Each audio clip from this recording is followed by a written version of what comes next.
William Morrow and HarperAudio present Everything is Not Enough, a novel by Lolá Ákínmádé Åkerström. Performed by Palmira, Koukkari, Mbenga, Mela and Délé, Ogundiran.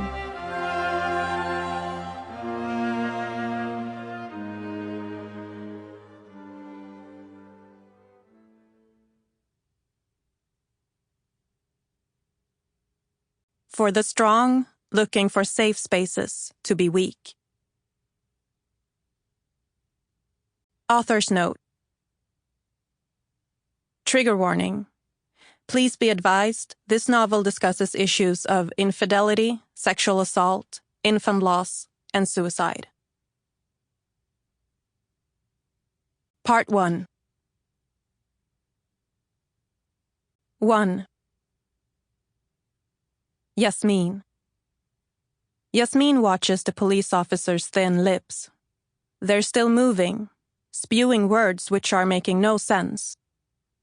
The room plunges into ear-popping silence as the loud ringing in her ears drowns out the officer's words. The last time Yasmin sat in a police station was years ago in Rome, Italy. The body of a Togolese girl, late teens, early 20s maybe, had been pulled from the Tiber, which flows through the city. The police didn't share details of how she'd been murdered. They simply wanted to talk to her friends, the pack of girls who had strolled the same block. Yasmin had turned 18 just a few days earlier and was scared shitless. She sat wearing a faux leather miniskirt which covered nothing and required strategically placed hands for modesty. She recalls an Italian officer screaming in her face, demanding answers he knew she didn't have, intimidating her.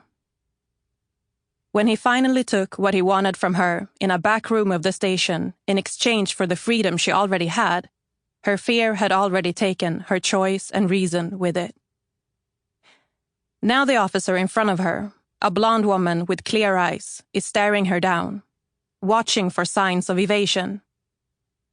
The air around them suddenly shifts, and Yasmin swallows. So, you haven't seen Muna Said in over a year, is that correct? That is correct. The officer scribbles words in a notebook. Yasmin watches her write. But your husband, the officer keeps writing, not looking up at her. He had contact with Muna Said, is that correct? Yasmin hesitates for a few seconds, then nods. The officer asks again, forcing the words out of her. Yes, he told me Muna used to come see him at the kebab shop, Yasmin explains. Pen moves over paper some more. And how often did your husband say Muna used to come see him? I don't know. Every day? Once a week? I don't know. More scribbling. Maybe once a month, 2 months, I don't know. But you haven't seen Muna in over a year. Is that right? I told you already, yes. So why would your husband be meeting her without telling you? Yasmin swallows. She knows where the officer is heading. Why had Yais been meeting Muna at the kebab shop? She knows it couldn't have been an affair. Maybe he pitied her. He told me he didn't want me and Muna hanging around together because she was a troubled woman. So, you let him pick your friends?